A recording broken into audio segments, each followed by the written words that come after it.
अस्सलाम वालेकुम और ग्रो पाकिस्तान में खुशामदीद। मैं आपका मेज़बान गुशारिब शौकत हूँ और आज हम लाइफ स्टॉक यानी माल मवेशियों के बारे में बात कर रहे होंगे। माल मवेशी एग्रीकल्चर ज़राअत के अंदर सबसे बड़ा हिस्सादार है। 2021-22 में ये हमारी ज़राअत की जो इनकम है उसका 62% रहा है। इसके अलावा पाकिस्तान के 8 मिलियन यानी 80 लाख लोग इससे अपनी 35 से 40% आमदनी लेते हैं।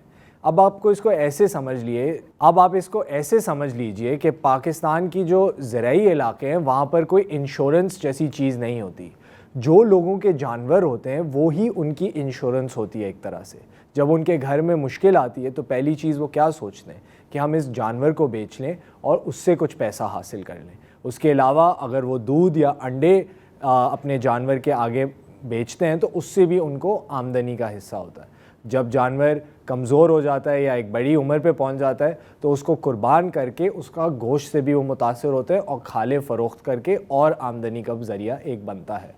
अगर हम अभी बात करें कि पाकिस्तान के जो माल मवेशी का सेक्टर है यानी लाइव स्टॉक, उसमें क्या मसले हैं तो हमें नज़र आता है कि 5-6 बहुत बड़े बड़े मसले हैं। सबसे पहले ये है कि हमारी जो पैदावार है वो कम है। पाकिस्तान के पास दुनिया की 3rd लार्जेस्ट हर्ड है, मतलब जितने हमारे पास इंसान है उतने ही हमारे पास तकरीबन जानवर हैं। लेकिन क्योंकि उनकी जो यील्ड है, चाहे वो दूध की हो या अंडों की हो, वो इतनी ज़्यादा नहीं है दूसरे मुल्कों के मुकाबले में, चाहे वो इंडिया हो या न्यूजीलैंड हो या ब्राज़ील हो। तो सबसे बड़ा एक पहला ये मसला है। दूसरा मसला ये है कि जैसे जैसे तादाद और आबादी बढ़ती चली गई, आपका जो चराने का जो ज़मीन है, जो ग्रेजिंग लैंड जिसे कहते हैं, वो कम और कम होता गया क्योंकि हाउसिंग सोसाइटियाँ बनती गईं, रोड और दीगर इंफ्रास्ट्रक्चर की बनने की वजह से ये एरिया भी कम हो गया। इसके अलावा जो हमारी ब्रीडिंग प्रैक्टिसेस हैं, जैसे कि एआई की टेक्नोलॉजी या एम्ब्रियोज़ का इस्तेमाल करना, वो हम सही से नहीं कर रहे, जिसकी वजह से जो रूरल सेक्टर है वहाँ पर ज़्यादा से ज़्यादा पैदावार ब्रीडिंग के अंदर भी हम हासिल नहीं कर पा रहे। इसके अलावा जो हमारे पास हेल्थ केयर चैलेंजेस हैं लाइफ स्टॉक के अंदर, ये भी एक बहुत क्रिटिकल इशू रहता है। वैक्सीन्स डेवलप नहीं की गई। जैसे कि आपको पता है 1-1.5 साल पहले लंपी स्किन डिजीज़ हुआ था जिसने काफ़ी ज़्यादा हमारे लाइफ स्टॉक सेक्टर को मुतासिर किया था। इसके साथ साथ जो एक अहम मसला है वो ये है कि इसका कोई मार्केटिंग सिस्टम सही से नहीं बना हुआ। अजनास में तो हमें नज़र आता है कि गल्ला मंडियों में एक सिस्टम है, ग्रेडिंग होती है, लेकिन जो माल मवेशी का सिस्टम है उसके अंदर कोई तर्ज नहीं है। हम कैसे कहते हैं जानवर ख़रीदा जाए कि भाई आप देखो 2 दांत है या 4 दांत है, इसका कलर कैसा है, कद कैसा है, और इस हिसाब से फिर जानवर ख़रीदा जाता है। उसका ना वेट होता है, ना उसकी हेल्थ चेक होती है, या दीगर जो इम्पॉर्टेंट चीज़ें हैं जिसके ऊपर ग्रेडिंग होनी चाहिए वो नहीं होती। जैसे कि आपको पता है दुनिया भर में हम जो प्रीमियम गोश्त होता है उसके लिए वैसे ही इतने बड़े दाम और इतने महंगी उसको चीज़ों पे ख़रीद रहे होते हैं, लेकिन क्योंकि पाकिस्तान में हमने ग्रेडिंग का निज़ाम उस तरह से डेवलप नहीं किया, हम अपनी जो आला दर्जे के माल मवेशी हैं उनको सही से हम प्राइस भी नहीं कर पा रहे होते। उसके अलावा जो एक बहुत बड़ा मसला है वो आइडेंटिफिकेशन और ट्रेसेबिलिटी का है। हमें जो अपने जानवर हैं उनको ट्रैक करना है कि उसकी जो नस्ब है वो क्या है, वो कहाँ से आ रहा है, उसकी क्या किस्म है, उसकी क्या बढ़ने की मतलब हर साल वो कितना बड़ा है, कितने दांत उसने कब हासिल किए, उसका क्या वेट रहा, उसको आगे किसने बेचा, फिर वो कहाँ गया, यानी शुरू से लेके आखिर तक उस जानवर की क्या एक आइडेंटिटी है वो भी हमारे पास मौजूद होनी चाहिए ताकि हम इसको बेहतर से बेहतर तरीके से इस्तेमाल कर सकें, ताकि जब हम एक्सपोर्ट करने में भी जाएं तो उसकी सारी डॉक्यूमेंटेशन, उसके वैक्सीन सर्टिफिकेट्स, उसके पैदाइश का सर्टिफिकेट, कितने लोगों के से वो गुज़र के उस नौबत तक पहुंचा कि वो जाके एक्सपोर्ट हो रहा है, आया वो लाइव हो या as a dead weight carcass हो।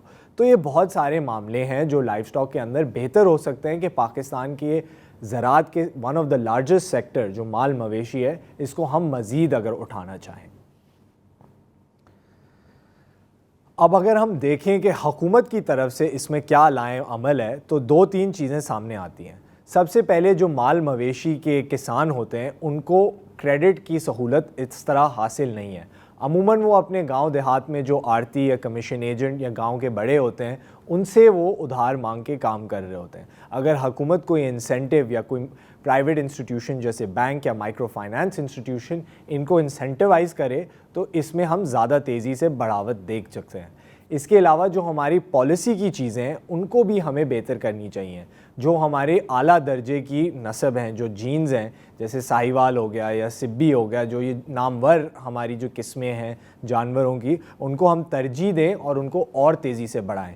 इसके अलावा जो हमारी फीड की एफिशिएंसी है, जो हम जानवरों को चारा खिलाते हैं, उसमें भी बेहतरी लाने की ज़रूरत है। और जो वेटनरी सर्विसेज यानी कि जो जानवरों के डॉक्टर ख्याल रखते हैं, उनकी भी सर्विसेज और ट्रेनिंग और एजुकेशनल प्रोग्राम में हमें बेहतरी लानी है ताकि और डेवलपमेंट हो इस सेक्टर के अंदर रिसर्च के साथ साथ। इसके अलावा जो हमारे पास दूध रोज़ाना की बुनियाद पर प्रोड्यूस होता है, उसमें हम सरप्लस जो है अमूमन ज़ाया कर रहे होते हैं। मिलावट का भी ख़दशा है कि लोग पानी मिला रहे होते हैं दूध में फिर बेच रहे होते हैं। और KPK में इस हद तक कुछ महीने पहले बताया गया है कि तकरीबन 90% जो हमारा दूध है वो इंसानी इस्तेमाल के लिए बिल्कुल ठीक नहीं है, क्योंकि इतनी ज़्यादा मिलावट हो रही है।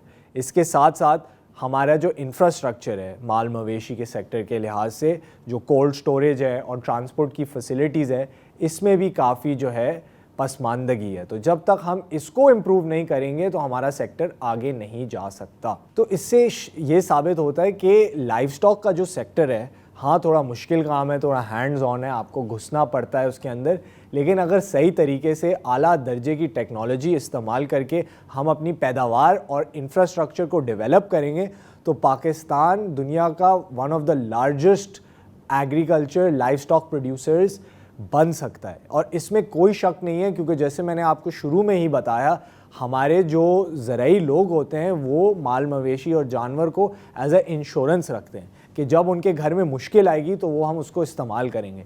लेकिन जब हाल में ही वो उनके पास वो जानवर होते हैं, वो उनसे बिल्कुल मखसूस लेवल का काम लेते हैं। लेकिन इसमें बहुत ज़्यादा पोटेंशियल है कि ज़्यादा से ज़्यादा काम लिया जाए, लेकिन उसके लिए ऑर्गेनाइजेशन बहुत ज़रूरी है। आज हमारे साथ एक बहुत स्पेशल गेस्ट स्टूडियो में मौजूद है। उनका नाम है mister Ali Hussain and he is the CEO at the organic meat company.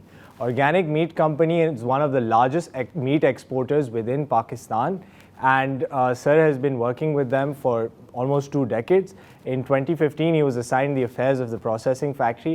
तो जितना इनका करना धरना है वो इनके अंडर आता है। आज इनसे हम जानेंगे कि पाकिस्तान के लाइव स्टॉक सेक्टर में क्या क्या चीज़ें होती हैं, इसमें क्या मुश्किलात हैं और हम इसको मज़ीद बेहतर कैसे बना सकते हैं। Sir, first of all, welcome to the show. How are you doing? I'm very well, and thank you for inviting me, so I can represent the entire meat industry. So your meat industry, Pakistan की is a very growing industry. Since last 5 years, अगर किसी industry में देखा जाए कि एक huge export boom आया है, तो वो एक meat industry is one of them. ठीक है सर। तो अगर हम पाकिस्तान की लाइव स्टॉक इंडस्ट्री का अभी मतलब एक मौजूदा सूरत हाल पे बात करें और जो आपने एक्सपोर्ट की पोटेंशियल के बारे में बताया, तो मतलब पिछले 5-10 साल में क्या हुआ है आपके सामने? Shakharib, let's take both the questions differently. Export potential Pakistan का इसलिए मैसिव है बिकॉज ऑफ 2 रीजन्स। एक तो हमारी animal quality, okay, the major processors in the world are Brazil, America, South Africa and few European states. हमारा जो जानवर है पाकिस्तान का, that is as good as the Australian and the Brazilian animals, even the American animals. तो potential बहुत ज़्यादा है। अभी तो हम लोग एक बहुत ही बेसिक स्टेज में एज एन इंडस्ट्री के हम लोग बहुत ही कम वैल्यू ऐड करके सिर्फ जानवर ज़िबा करके, मैक्सिमम जो फैक्ट्रीज़ हैं वो जानवर ज़िबा करके उसको सिर्फ एक्सपोर्ट कर रही हैं। There are very few factories in Pakistan जो उसको वैल्यू ऐड कर रही हैं, जो डीबोन कर रही हैं, जो वैक्यूम पैक कर रही हैं, जो कुकिंग कर रही हैं, बीफ बॉल्स बना रही हैं। वरना 90% of the factories in Pakistan are just doing the basic work, okay. और उसमें ही इतने अमेजिंग फिगर्स आ रहे हैं। जब वैल्यू एडिशन होगी तो ये इंडस्ट्री और ज़्यादा ग्रो करेगी। पोटेंशियल फॉर एक्सपोर्ट बहुत ज़्यादा है, लेकिन हमारे जो लाइव स्टॉक के और इनसाइड इंटरनल पाकिस्तान के जो कॉन्स्ट्रेंट्स हैं, जिसके अंदर एक बहुत लंबी लिस्ट आती है, वो कॉन्स्ट्रेंट्स अगर हमारे साथ साथ अगर हैंडल होते चले जाएं तो आई थिंक कि मीट इंडस्ट्री और मीट रिलेटेड प्रोडक्ट्स की जो इंडस्ट्री है, दैट्स गोना सही है change the economy pattern for Pakistan. They can bring in huge numbers. Brazil का एग्जांपल ले लें, ऑस्ट्रेलिया का एग्जांपल ले लें, these countries are only based on their meat and dairy products और उनकी पूरी इकोनॉमी चल रही है। Ukraine was one of the examples जिसमें आपका एग्रीकल्चर और मीट और dairy was running the entire show for the industry, for the economy. Pakistan can also be one of them. Life stock situation कैसी है हमारी? जानवर बहुत अच्छा है, लेकिन हमारी अपनी लोकल कंजम्पशन इतनी ज़्यादा मैसिव है, और हमारा लोकल कंजम्पशन की वजह से जो इन्फ्लेशन आया है मीट इंडस्ट्री में, यानी कि every year we see a jump of around like February 2024 we were buying the raw material which is beef at 930 rupees. Right now we are buying at 1130 rupees. तो हर साल में 100 रुपये 150 रुपये एक फ्लक्चुएशन आती है जो इंटरनेशनल मार्केट नहीं ऑब्जर्व करती. तो आपको लगता है ये इन्फ्लेशन की वजह से या डिमांड की वजह से? Many parameters. सबसे पहले तो हमारा एक पैरामीटर ये है कि हमारे we have a neighbour Afghanistan, सही है, जहाँ पे एक बहुत ज़्यादा illegal means and legal means दोनों तरीके से ज़िंदा जानवर एक्सपोर्ट हुआ था. तो we are basically feeding a nation, another nation, the entire nation.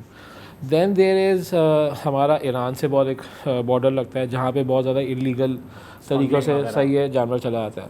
Plus हमारी जो लोकल हॉरिका कंजम्पशन है, यानी कि हर शादी के अंदर यू विल सी, सही है, tons of meat being cooked.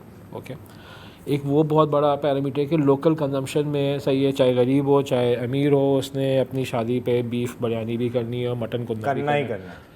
The third thing is the local butcheries. Okay, because they are buying in a very smaller quantities, so they can always bypass your buying price. एक जानवर है जिसको एक exporter 1 lakh रुपए को ख़रीदने को तैयार है, बिकॉज उस एक्सपोर्टर को प्राइस मैच करनी है with Australian, Brazilian, Indian meat. Local butchery को, सही है, वो जानवर 1 लाख के हो जाएगा, वो 1,40,000 का भी ख़रीद लेता है. तो उसने से अपने 10 कस्टमर्स को कन्विंस करने है अगले दिन दुकान पे किया कि आप ख़रीद लें. राइट नाउ हमारा लोकल बुचरीज़ के अंदर मेरे ख्याल में 1300 रुपये प्लस बीफ बिक रहा है. 1300 रुपये अगर हम लोग कैलकुलेट करें तो it's around like $6-7 local price. हम लोग अगर $6 में एक्सपोर्ट कर रहे हैं विद ऑल द प्रोसेसिंग, तो लोकल बुचरी से वी आर ऑलवेज, सही है, at a lower price. Disadvantage automatically आता है. The government just need to streamline the policy. चलिए हम गवर्नमेंट पे आते हैं. पहले मैं ये समझना चाहूँ, जैसे आपने बोला पोटेंशियल भी है, कंजम्पशन भी बहुत बड़ी है. फिगर कोट होता है कि भाई we are one of the top 3 largest herds in the world. लेकिन हमारी कोई चीज़ इंडस्ट्री नहीं है. हमारी डेयरी में जितना दूध प्रोड्यूस होता है वो एक दिन में ही इस्तेमाल हो जाता है. तो ज़्यादा से ज़्यादा आप उसको जमा के आप दही बना लोगे. लेकिन ये सारा कुछ, और एक तो हमारी मीट की क्वालिटी, पैदावार का भी एक प्रॉब्लम है, यील्ड का. So I think these things are also related to के we have the potential, we have, जितने पाकिस्तान में लोग हैं उतने शायद जानवर हैं, और उस तेज़ी से भी वो बढ़ ही रहे हैं, लेकिन उसका सही इस्तेमाल नहीं हो रहा. तो ये आपको क्यों लगता है एक इशू है, और इसको कैसे रेक्टिफाई कर सकते हैं? देखिए, आपका this needs to be done at a macro level. Okay, like for example there has to be a thorough ban on a female slaughtering. हमारी अभी तक तो हम लोग कहते हैं या we are one of the largest herds in the world when it comes to the animal population. ये कितना अर्सा रहेगा? Because what I see is कि आपकी एनिमल पॉपुलेशन जो है पाकिस्तान में एक डिप्लीट हो जा रही है. क्यों हो जा रही है? क्योंकि हम लोगों ने फीमेल स्लॉटरिंग को सीरियस लिया ही नहीं है. देयर मैनी NGOs, ओके, जो बोर्ड लगा के बेचती हैं कि सदके का बकरा 5,000, सदके की बकरी 3,000. Okay, as a local consumers Pakistan शायद एक वाहिद मुल्क होगा जहाँ पे बछिया का गोश्त, बछिया is a female, a younger version of a काव, अ फीमेल बीफ एनिमल. तो हम लोग बछिया का गोश्त खाते हैं, सही है. थर्ड कॉन्स्टेंट इज़ कि हमें वी वांट टू ईट नरम गोश्त, और कुजीन इज़ कि अगर हम लोग कढ़ाई बना रहे हैं बीफ की तो वो 1 घंटे के बजाय आधे घंटे में पक जाए. तो we end up slaughtering very young animals कि जी उनका गोश्त जो है वो नरम है. अगर आप इंटरनेशनली देखें, इंटरनेशनली जर्मनी में I was in a slaughter house, तो they were slaughtering around 200 kg and 300 kg carcass meat animals. तो आई सेड कि व्हाई सो बिग? तो they said it's a resource. So why to use this resource at 100 kg meat weight? Let's increase it more, further. और जब उसकी एक optimum maximum capacity भी वो पहुंच जाएगा, हम उस वक्त उसको करेंगे. हम लोग क्या करते हैं, हम लोग बिकॉज एज ए सब्र ही नहीं है ना. सब्र नहीं है, सही है. एज अ नेशन अगर मैंने 10 जानवर ख़रीदे हैं और वो 10 जानवर मैंने ख़रीदे हैं डे 1 पे, तो मेरी कोशिश ये होगी कि मैं डे 10 पे उनको बेच दूँ. I will not hold till day 100 ताकि उसमें और गोश्त आए और मेरा एक रेवेन्यू बढ़े, मेरा मार्जिन बढ़े. Okay, we need to take strict actions, सही है. वी नीड टू बैन सही है, यानी कि अगर आपकी शादी में आपका बीफ यूज़ हो रहा है, आपका मटन यूज़ हो रहा है, तो we need to destruct the quantities. Okay, एक ज़माने में ज़ाया भी बहुत होता है ज़ाया भी बहुत होता है। एक ज़माने में 2 डिश का कॉन्सेप्ट आया था कि जी 2 वन डिश सही है, 1 डिश के इससे ज़्यादा नहीं पकेगा। That was a very good decision. सही है, लेकिन हम लोग इन चीज़ों को भूल जाते हैं। सही है, अब हम सबका फोकस ये कि हमें एक्सपोर्ट बढ़ानी है। एक्सपोर्ट बढ़ाने के लिए गवर्नमेंट ऑफ पाकिस्तान, सही है, under the leadership of Shahbaz Sharif sahab, is doing an amazing job. Okay, I am thoroughly in touch with the PM house, they are doing an amazing job. लेकिन रॉ मटेरियल के ऊपर no one is doing a job. Banks has to come in to the market. Banks को lesser financial cost के ऊपर breeding के लिए loans देने पड़ेंगे। क्रेडिट लाइन गवर्नमेंट को सही है हेविली इन्वेस्ट करना पड़ेगा ऑन ब्रीडिंग। पाकिस्तान के अंदर ब्रीडिंग का कॉन्सेप्ट बिल्कुल ख़त्म होता जाए। छोटे पैमाने पे किसान काम कर रहे हैं जिनके पास शायद इतने बड़े जानवर ना हो, तो वो अपने लिए क्या कर सकते हैं? देखिए, there are fattening farm, there is commercial farming going on. हमारा अपना one of the biggest fattening farms है पाकिस्तान का, लेकिन दैट्स नॉट इनफ। ओके, अगर पाकिस्तान में इस वक्त टेक्निकली 100-150 फैटनिंग फार्म्स हैं which have a space of holding more than 1000 animals, तो that's not enough for a country like Pakistan. अभी जिस तरह आपने मेंशन किया कि अभी जो एक विलेजर होता है उसकी एक इंश्योरेंस है द लाइफ स्टॉक, उसको कैसे ऑन बोर्ड लेकर आया जाए, उसको कैसे कोऑपरेटिव सोसाइटी में लेकर आया जाए, उसको कैसे कमर्शियल फार्मिंग में, because they are experts in क्या कहते हैं जानवर को पालने में। एंड लेकिन ये सब चीज़ें नहीं हो रही। क्यों नहीं हो रही? इसमें 2 चीज़ें। इसमें एक तो माइंडसेट है। माइंडसेट क्या है कि अगर मैं एक फैटनिंग फार्म के बजाय ब्रीडिंग फार्म में जाता हूँ तो मेरा पे बैक पीरियड जो है ना वो 2.5-3 साल के बाद होगा, यानी कि मेरा रिटर्न आना शुरू होगा 2-2.5-3 साल। लिक्विडिटी लिक्विड तो होते होते 6-7 साल लगेंगे जब आप उसको पूरे उस जानवर को आप बेच देंगे, जब वो 3-4 दफ़ा बच्चा पैदा कर चुका होगा वो। तो हमारा एक माइंड सेट बहुत डिफरेंट है। Even the villagers, okay, now what you see these villagers are के वो 2 जानवर 4 जानवर जो हैं वो उसको, जिस तरह मैंने मेंशन किया, कि वो एक अंडर वेट पे जाके मार्केट में बेच देते हैं और लोग ख़रीदते भी हैं। कमर्शियल फार्मिंग जब तक आपकी मैसिव लेवल पे नहीं आएगी, जब तक ये छोटे फार्मर्स को एक एसोसिएशन में या कोऑपरेटिव सोसाइटीज़ में नहीं लाया जाएगा, तो I do not see a very bright future for the livestock population in Pakistan with the given consumption, with the given export levels. तो हमें ब्रीडिंग के ऊपर लाजमी काम करना है। The government has to take a step. सही है, हमें फैटनिंग फार्म्स और ये छोटे छोटे फार्मर्स को इंकरेज करके कि यार आप अपने 2 जानवर के बजाय 10 जानवर करें और आप इस कोऑपरेटिव सोसाइटी में आके बेचें, हमें वो स्टेप भी करना है। तीसरा, सही है, हमारी जो ब्रीडिंग प्रोसेस है पाकिस्तान में, हम लोग हेविली इन्वेस्ट करते हैं, बहुत से लोग करते हैं जो बाहर से सीमन्स मंगवाते हैं फॉर डेयरी प्रोडक्ट्स, कि वो सीमन आएगा, वो जानवर जो पैदा होगा फिर वो ज़्यादा दूध देगा।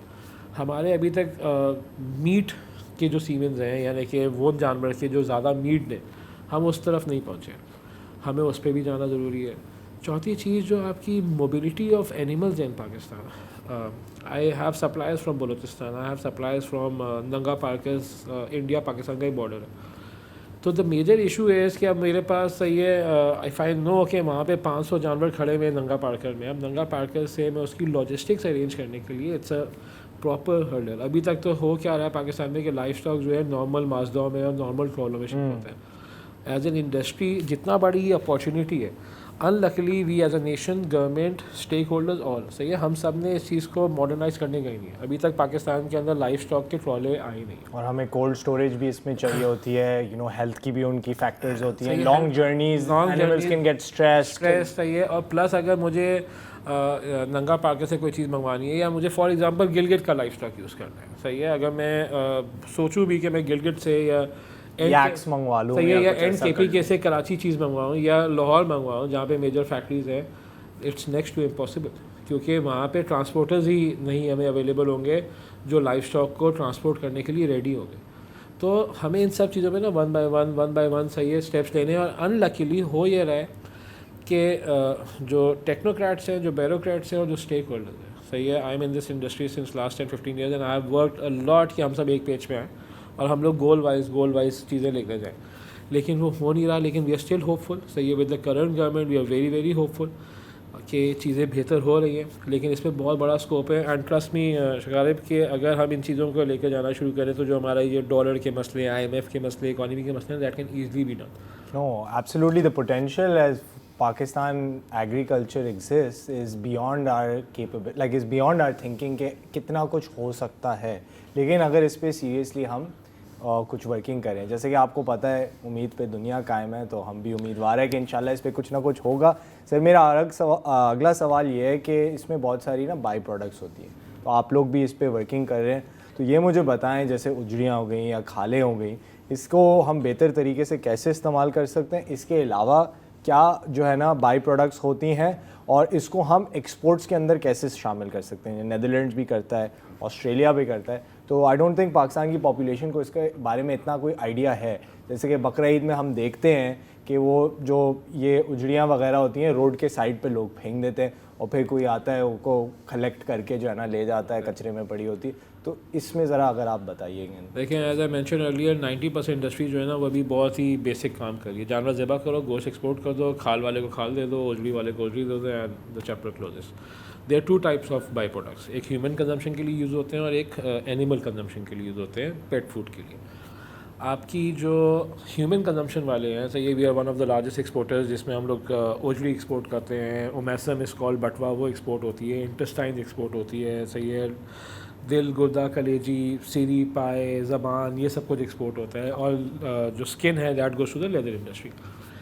अभी तक हमने इसमें भी फर्दर इनोवेशंस पे नहीं आया, सही है, और कंपनीज डूइंग इट। हम लोग बहुत से जो नॉन ह्यूमन कंजम्पशन प्रोडक्ट्स हैं उनको हम लोग कन्वर्ट करते हैं फॉर द पेट फूड। अभी हम लोग रिसेंटली एक और चीज़ में जा रहे हैं विच इज़ अ बीफ टेलो।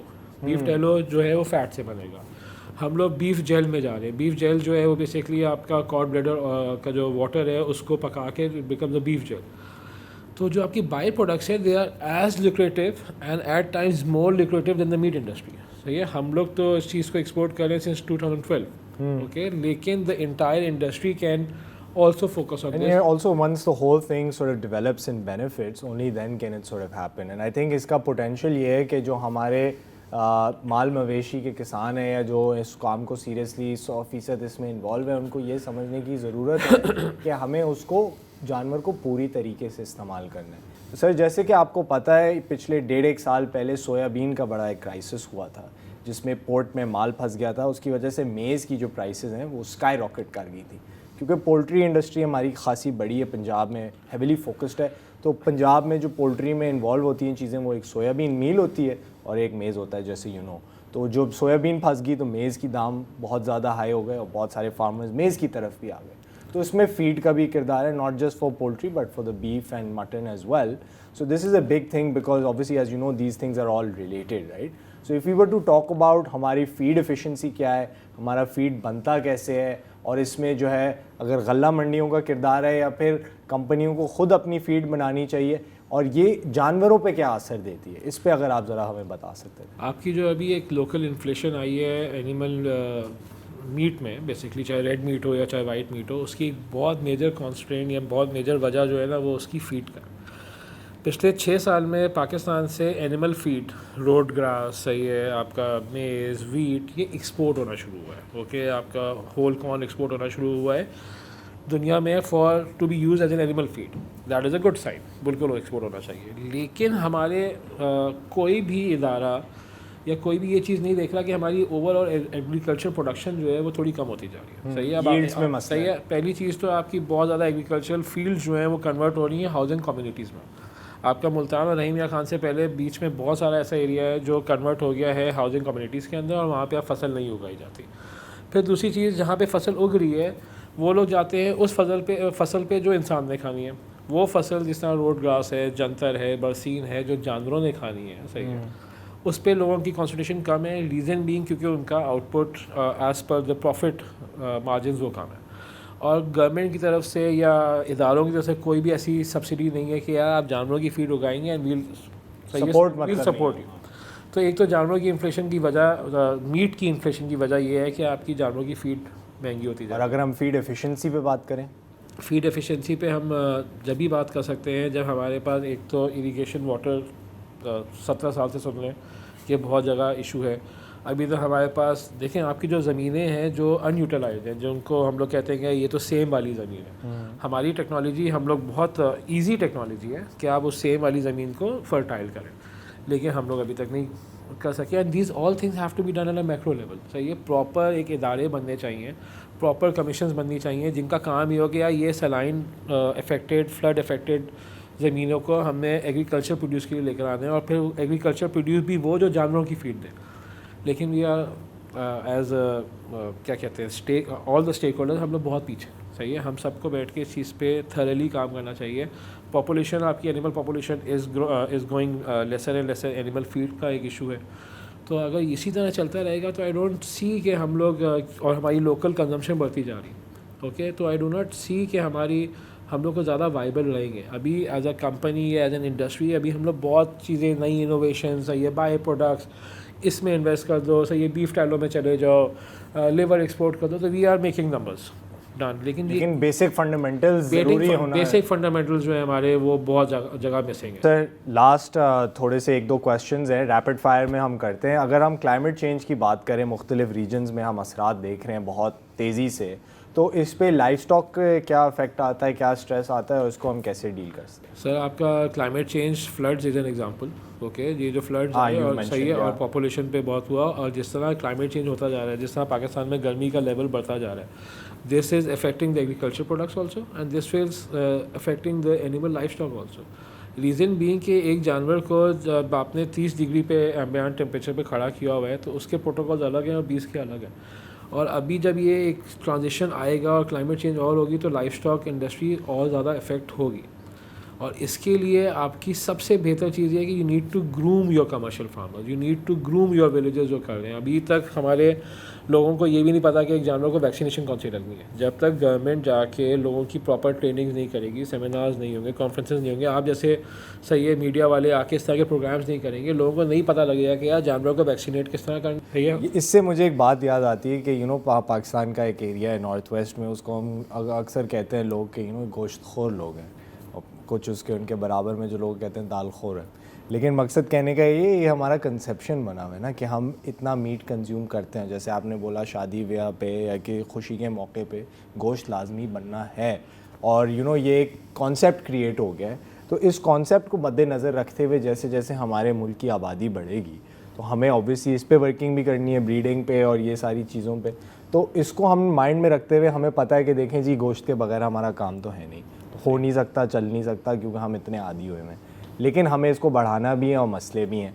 तो अब अगर हम इसको रैप अप करें, तो आप क्या समझते हैं कि मेन चीज़ जो अगर हम स्टेक होल्डर्स को बताएं, चाहे वो हुकूमत हो या प्राइवेट कंपनीज़ हो या छोटे पैमाने पे जो ये लोग काम कर रहे हैं माल मवेशी का, तो वो क्या चीज़ें हैं जिनको प्रायोरिटी में अगर हम बताएं कि देखें जी, ये हमें करना ही करना है, इस सेक्टर के बगैर हम रह नहीं सकते, तो अब इसके लिए हमें क्या लाया? मैं इसको बहुत आसान अल्फाज में आपको बताता हूँ कि फ़ूड सिक्योरिटी पे पाकिस्तान में कोई काम नहीं है। फ़ूड सिक्योरिटी दुनिया में सही है, फ़ूड सिक्योरिटी पे 10-15 साल पहले काम शुरू हो गया था। सऊदी अरब में, मिडिल ईस्ट में, अमेरिका में, रशिया में, हर गवर्नमेंट का ना एक बहुत सीरियस एजेंडा है फ़ूड सिक्योरिटी। चाइनीज़ गवर्नमेंट का तो पूरा एक मिनिस्ट्री एग्जिस्ट करती है फ़ूड सिक्योरिटी के ऊपर। हमारे पास फ़ूड सिक्योरिटी के, अगर आपको गंदम स्टोर करनी है तो उसके वेयर हाउसेस कहाँ हैं, सही है। अगर आपको कोई सब्ज़ी स्टोर करनी है एक रीफ़र कंटेनर्स में, उसके वेयर हाउसेस का इशू है। एनिमल ब्रीडिंग का इशू है, एनिमल फैटनिंग के इशू है, एनिमल हेल्थ का इशू है, प्लांट क्वारंटाइन के इशूज़ हैं। इन सब इश्यूज़ को हमें रिज़ॉल्व करना पड़ेगा। फ़ूड सिक्योरिटी दुनिया का एक सबसे अहम चैप्टर है इसमें, और हम लोग इस चीज़ पे सीरियस नहीं हो रहे। और अगर हम लोग सीरियस नहीं होंगे तो it will be a very big, एक दिन ऐसा आएगा शायद पाकिस्तान में कि जब आप परेशान बैठे होंगे चीज़ों को, खाने की चीज़ें ख़रीदने के लिए।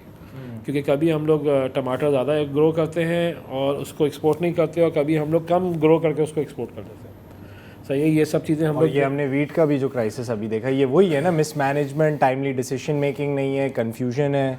और ये जो हम चीज़ें सुनते हैं कि यार गंदम के किसान को सही वैल्यू नहीं मिली, सही है आपके। अब छोटा सा एग्जांपल है कि पहले लोकल गवर्नमेंट्स को, सिटी गवर्नमेंट्स को राइट था कि वो गोश्त की प्राइस कंट्रोल करेगी। वो अब पिछले 2 हफ्ते पहले सही है, वो गोश्त प्राइस कंट्रोल का उनका निज़ाम ख़त्म कर दिया गया। यानी कि अब आप अपनी, अब किसका इख्तियार है वो? अब इसको आपने फ्री फ्लोट कर दिया है कि आप मार्केट, अगर आपने 500 रुपये किलो गोश्त बेचना है आपकी मर्ज़ी है, आपने 5000 रुपये किलो बेचना है आपकी मर्ज़ी है। तो इस तरह के फ्री फ्लोट डिसीजन वगैरह उन मुल्कों में अच्छे लगते हैं जो अपनी पहले फंडामेंटल्स पूरे कर चुके हैं। पाकिस्तान के अंदर बेसिक फूड सिक्योरिटी का एक बहुत ज़्यादा इशू आ रहा है। तो फूड सिक्योरिटी पे अगर हमारी लाइफ स्टॉक की पॉपुलेशन काउंट जो है एक एस्टीमेट्स पे चल रही है, हमारे मुल्क के अंदर सेंसस हुआ ही नहीं। सही है, हमारे मुल्क में अनफॉर्चुनेटली इंसानों के सही है सेंसस पे बहुत मसले हैं। सही है, बहुत ज़्यादा मसले चल रहे हैं पिछले 10 साल से, और वो अब जाके हुए और उस पर भी फिगर्स पे, तो जानवरों पर तो बहुत पीछे का स्टेप है, लेकिन ये बहुत ज़रूरी स्टेप है, वरना अभी हमें इन्फ्लेशन का इशू है, कभी हमें इन फ्यूचर फूड स्केसिटी का इशू आएगा, तो हम लोग किस तरह मैनेज करेंगे। तो it's high time for all the stakeholders, यानी कि as an individual, as a nation, हम लोग अब इस लेवल पे तो चले आ गए, अल्लाह का शुक्र, क्या पानी वेस्ट नहीं करो, सही है, या बिजली वेस्ट नहीं करो, हमें अब इस लेवल पे भी आना चाहिए कि यार प्लीज़ खाना वेस्ट नहीं करो। वो बहुत ज़रूरी है। और पता है हमारे यहाँ बहुत ज़्यादा खाना वेस्ट होता है पाकिस्तान में। शादियों के बाद अगर आप हालात देखें ना तो आधी आधी भरी हुई प्लेटें होती हैं। और I guess the one dish step was valid and it made sense, right. अब पाकिस्तान में the problem as you pointed out rightly is food security का एक बहुत बड़ा मसला है। लेकिन हम एक तो कंफ्यूज चल रहे हैं, तो उसके लिए हमें जायज़ा लेना बहुत ज़रूरी है। जैसे आपने कहा पॉपुलेशन की एस्टिमेट्स होनी चाहिए। जब आप पॉपुलेशन एस्टिमेट करेंगे तो आपको पता चलेगा जी फ्लड में कितना लॉस हुआ, हमें अभी कितनी वर्किंग करनी है, कौन से एग्ज़ाम पे हमें ज़्यादा करना है, या हमारी मटन की पॉपुलेशन ज़्यादा है या फिर हमारी बीफ की है, और उसको हम कैसे बैलेंस करेंगे, एक्सपोर्ट हमारे फिगर्स क्या हैं, लोकल कंजम्पशन कितनी है। एक बैलेंस शीट बनाई जाए जिसमें देखा जाए कि जी सस्टेनेबल है with the population growth, with the demands that are required for the local industry, and then to support the meat exporters like yourself. I think there's a need for a lot of soul searching, which is very essential in this moment. Immediate चीज़ जो सबसे पहले हमें करनी चाहिए, leakages को ख़त्म करना चाहिए, the illegal smuggling of live animals which affect meat industry, which affects the skin industry, that needs to be controlled as soon as possible. ये तो obviously I think everyone knows about this, but again it's shrugged under the carpet. जी नाजरीन, आपके वक्त का बहुत बहुत शुक्रिया, और हम मिस्टर अली हुसैन के भी बहुत शुक्रगुजार हैं कि उन्होंने अपना कीमती वक्त निकाल के हमारे साथ अपनी राय शेयर की कि हम पाकिस्तान के लाइफ स्टॉक और माल मवेशी सेक्टर को मज़ीद बेहतर कैसे कर सकते हैं। जैसे कि आपने सुना, बहुत सारे मसले हैं जिन्हों पे हमें वर्किंग करने की ख़ासी ज़रूरत है। इस वक्त हम कोशिश करेंगे कि जो सारे स्टेक होल्डर्स हैं, नाजरीन हैं, सामीन हैं, उनको ज़्यादा से ज़्यादा फ़ायदा हो इन बातों से और उन पे वो अमल भी कर सकते हैं। आज के लिए इतना ही। मैं आपका मेज़बान हूँ खुशारिब शौकत, और देखते रहिए ग्रो पाकिस्तान। खुदा हाफ़िज़।